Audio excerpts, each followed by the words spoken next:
अस्सलाम वालेकुम, मैं हूं अरबाब जहांगीर। आप देख रहे हैं मेरा यूट्यूब चैनल असली खबर विद अरबाब जहांगीर। उम्मीद है तमाम देखने वाले खैरियत से होंगे और पाकिस्तान के तमाम MDCAT students MDCAT के बाद एक तो परेशान हैं, इंसाफ के लिए सड़कों पर एहतजाज कर रहे हैं, अदालतों के धक्के भी खा रहे हैं और आहिस्ता आहिस्ता इंसाफ होता नज़र भी आ रहा है। और इसी दौरान पीएमसी की जो दो पॉलिसीज सामने आई, एक यू टर्न जो कि ज़ाहिर पॉलिसी की शक्ल में सामने आया, वो एक तो ये है जनाब, और थोड़ी सी इन दो पॉलिसीज़ के हवाले से आपके साथ बात करनी है। और आप ही के एक खैर ख्वाह अहमद रफ़ीक साहब, जो कि आप लोगों के गाइड भी हैं, उन्होंने बहुत सारी बड़ी ज़बरदस्त इन्फॉर्मेशन मुझसे शेयर की है। और वो तमाम इन्फॉर्मेशन और एक तरह से आप इसको उनका एनालिसिस कह लें, ये एनालिसिस आप लोगों के सामने रखना है, जिससे फ्रेशर्स और रिपीटर्स दोनों को समझने में मदद मिलेगी कि अभी जो बात हो रही है इलेक्टिव सब्जेक्ट्स की रिपीटर्स के लिए, तो इसमें किसका फ़ायदा है और किसका नुकसान है। तो जनाब, इलेक्टिव सब्जेक्ट्स को जब आप पीएमसी अब कंसीडर करने जा रही है फ्रेश रिपीटर्स के लिए, और इसके साथ साथ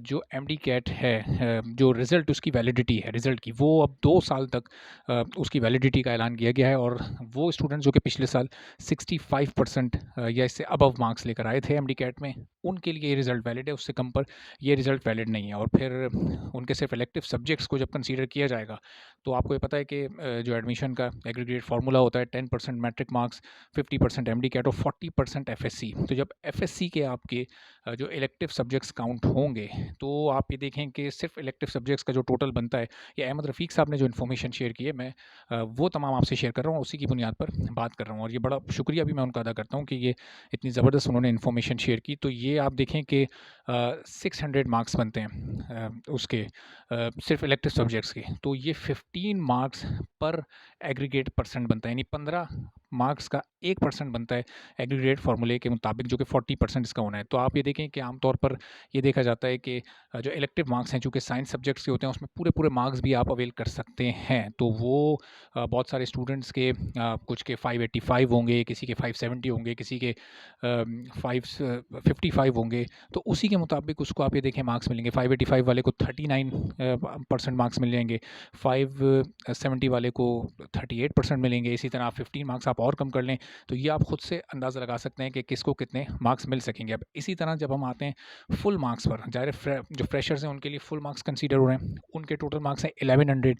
तो 1100 में जब हम लगाएंगे तो 27 मार्क्स का एक वो परसेंट बनेगा, जो कि रिपीटर्स के लिए सिर्फ 15 मार्क्स पर बन रहा है। यानी 1073 जिसके मार्क्स होंगे, उसको फिर ये 39% मिलेगा। 1046 जिसके मार्क्स होंगे, उसको फिर ये 38% मिलेगा। इसी तरह से फिर आप 27 मार्क्स का जो ये एक बैरियर है, ये कम करते जाएँ, तो 1% कम होता जाएगा। तो अच्छा, जो ऑल सब्जेक्ट्स होते हैं, उसमें जो आर्ट्स के सब्जेक्ट्स होते हैं, उसमें नंबर्स हासिल करना बहुत मुश्किल होता है। ये आप तमाम लोगों को अच्छी तरह पता है। उसमें राइटिंग के नंबर, उसमें कॉन्सेप्ट के नंबर, उसमें इस फलाँ के नंबर, उसमें उसके कई चीज़ों के नंबर्स उसमें कट जाते हैं। साइंस सब्जेक्ट्स में ये नंबर्स, ये मार्क्स डिडक्ट नहीं होते। तो इलेक्टिव मार्क्स अगर कंसीडर हो रहे हैं, तो रिपीटर्स इस पर बिल्कुल मुतमईन रहें, चूँकि ये एक तरह से उनके फ़ायदे की ही बात है। अगर आपने इलेक्टिव सब्जेक्ट्स में ज़बरदस्त मार्क्स हासिल किए हैं, तो फिर आपको बड़ी आसानी के साथ आपके मार्क्स ज़्यादा ही होंगे। और फ्रेशर्स ने चूँकि आर्ट्स के भी उनके मार्क्स कंसीडर हो रहे हैं, तो वहाँ पर वो पीछे रह जाएँगे। ये अगर इस तनाज़ुर में देखा जाए, अहमद रफ़ीक साहब ने जो जिस तरह से इसका तज्ज़िया किया, तो उनके तनाज़ुर में देखा जाए तो ये फ्रेशर्स के साथ ज़्यादती है। ये फ्रेशर्स के साथ अभी भी गलत हो रहा है। उनके भी सिर्फ इलेक्टिव मार्क्स ही कंसीडर किए जाएँ, तो फिर मामला बराबरी का रहेगा। लेकिन फिर ये बात भी काबिल गौर है, काबिल ज़िक्र है कि फ्रेशर्स के सिर्फ इलेक्टिव मार्क्स आप कंसीडर करेंगे, तो उनके मार्क्स भी रिपीटर्स की तरह ज़्यादा ही होंगे। क्योंकि इलेक्टिव सब्जेक्ट्स में एक बार फिर मैं आपको क्लियर कर रहा हूँ, क्योंकि उसमें मार्क्स की डिडक्शन बिला वजह नहीं होती, इतनी आसानी से नहीं होती। उसमें गैर ज़रूरी चीज़ों के मार्क्स नहीं डिडक्ट होते। अगर आपने किसी न्यूमेरिक को या किसी क्वेश्चन को सही सॉल्व किया है, और उसके कॉन्सेप्ट्स आपके क्लियर हैं, और वो तमाम आपने उसमें अपने आंसर में लिखे हैं, तो उसके मार्क्स फिर आपको पूरे मिलते हैं। तो ये इन्फॉर्मेशन आप तक पहुँचानी ज़रूरी थी कि फ्रेशर्स भी इत्मीनान से रहें, और जो रिपीटर्स हैं वो भी मुतमईन रहें, वो भी परेशान ना हो। दोनों में से किसी को भी परेशान होने की ज़रूरत नहीं है, दोनों के पास अपॉर्च्युनिटीज़ हैं।